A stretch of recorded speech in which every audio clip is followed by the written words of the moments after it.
Shalom Bapak Ibu, saudara-saudara yang terkasih dalam nama Tuhan. Pada hari ini kita akan mendengarkan firman Tuhan. Sebelumnya marilah kita berdoa. Damai sejahtera Allah yang melampaui segala akal, itulah yang memelihara hati dan pikiranmu dalam Kristus Yesus Tuhan. Amin. Bapak Ibu, saudara-saudara yang terkasih, bahwa firman Tuhan saya ambil dari satu ayat yang singkat saja, dari surat Paulus kepada Titus, seorang murid rohaninya, yaitu Titus pasal 2 ayat 11, dikatakan begini: karena kasih karunia Allah yang menyelamatkan semua manusia sudah nyata. Saudaraku yang terkasih dalam nama Tuhan, kita sedang berada pada masa Minggu Advent yang ketiga dan hampir masuk kepada Minggu Advent yang keempat. Lalu nanti kita masuk kepada masa Raya Natal. Suatu hari-hari yang membahagiakan karena kita mengingat Kristus yang datang di tengah dunia, yang adalah wujud cinta kasih Allah kepada kita.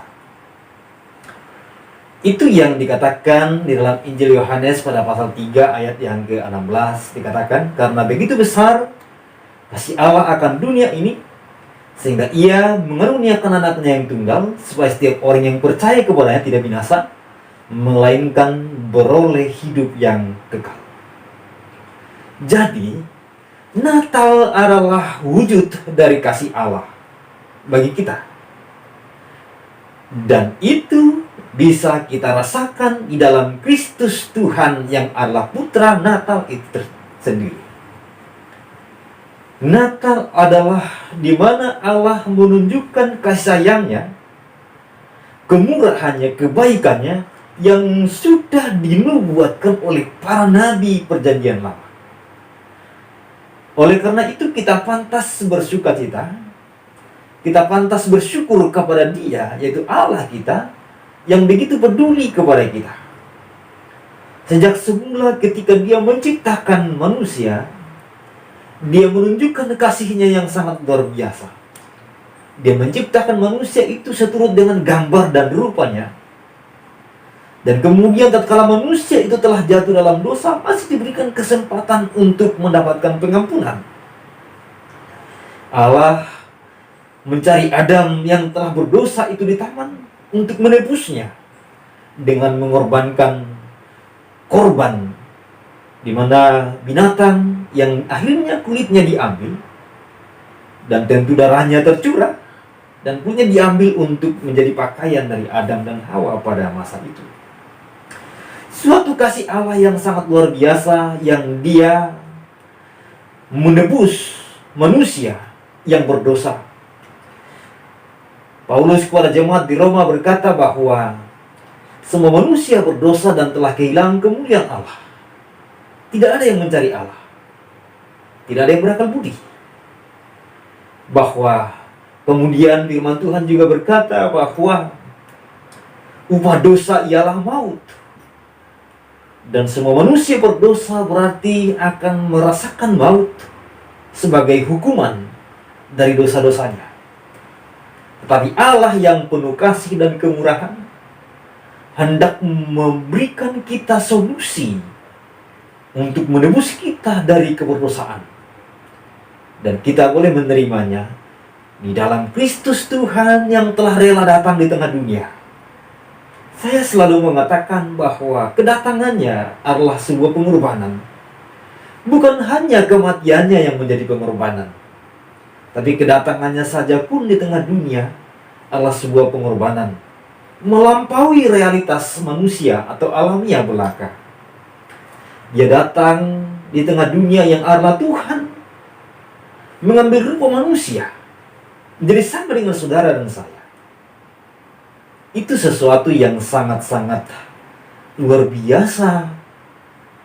Dia rela berkorban, yang ilahi menjadi sama dengan ciptaan. Jika saya mampu menciptakan robot, saya tidak akan mau menjadi robot. Padahal saya baru manusia saja. Jika saya menciptakan sesuatu, saya tidak akan mungkin mau menjadi sama seperti apa yang saya ciptakan. Saya harus di atas dari ciptaan itu. Saya harus di atas dari apa yang saya ciptakan itu. Tapi dia mau merendahkan sebegitu rendahnya, menjadi sama dengan manusia. Dia turut merasakan apa yang dirasakan manusia ciptaannya. Dia merasakan rasa lapar, rasa sakit, haus. Semua apa yang pernah dirasakan manusia dirasakan oleh dia. Dan dia merasakan lebih dari apa yang dirasakan manusia. Ketika dosa umat manusia ditanggungkan kepadanya, dia pikul demi penebusan kita. Bapak, Ibu, Saudara-saudara, jadi Natal adalah bukti kasih Allah untuk kita. Kasih yang agung, kasih yang tulus, kasih yang tidak bisa kita ukur dengan materi atau dengan apapun yang kita miliki. Pada akhirnya kita dapat mewarisi surga yang mulia, yang adalah realitas yang berbeda dengan realitas dunia, di mana itu adalah tempat yang tak satu pun manusia dapat menentukan titik koordinatnya. Mungkin para ahli matematika tahu menentukan titik koordinat, tetapi tidak akan mungkin menentukan koordinat berapa di mana surga itu berada.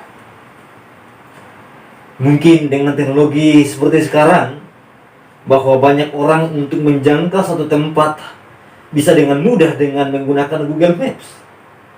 Tetapi teknologi itu pun tidak akan mungkin dapat menjangkau surga. Saudara, kita hanya dapat pergi ke sana melalui Kristus Tuhan. Karena Dia yang berkata, "Akulah jalan, kebenaran, dan tidak ada yang sampai kepada Bapa kalau tidak melalui aku." Bapak, Ibu, Saudara yang terkasih nama Tuhan, jadi mari kita mensyukuri Natal Kristus bukan dengan ornamen, aksesoris Natal, pakaian baru, atau segala sesuatu yang kita persiapkan secara jasmaniah atau keduniawian. Tapi mari kita mensyukuri Natal Kristus Tuhan, karena Dia, Yesus Tuhan kita, yang telah menebus kita, sehingga kita memiliki harapan, memiliki iman, dan suatu harapan yang luar biasa. Kita memiliki keselamatan di dalam Dia, yaitu Yesus Tuhan dan Juru Selamat kita. Kiranya renungan firman Tuhan ini dapat menjadi berkat bagi kita semua. Marilah kita berdoa. Bapa yang baik, kami bersyukur kepadamu buat kesempatan ini. Kami merenungkan firman Tuhan. Biarlah apa yang kami renungkan ini boleh kami lakukan dalam kehidupan kami, yaitu kami hidup menyenangkan hati Tuhan. Karena Tuhan yang telah begitu baik, yang telah menebus kami, bahkan yang telah rela datang di dunia ini menjadi sama dengan kami untuk keselamatan kami. Terpujilah Engkau ya Bapa. Kami berdoa bagi saudara kami yang lemah, biarlah Engkau menguatkan mereka. Bagi mereka yang susah, Engkau menghiburkan. Bagi mereka yang berkekurangan, Tuhan beri kelimpahan. Dalam nama Tuhan Yesus, Putra Natal, kami telah berdoa. Kiranya kasih karunia dan damai sejahtera dari Allah Bapa dan Tuhan kita Yesus Kristus dengan perantaraan Roh Kudus itulah yang menyertai, berkati saudara hari ini sampai selama-lamanya. Amin. Amin. Tuhan berkati kita semua.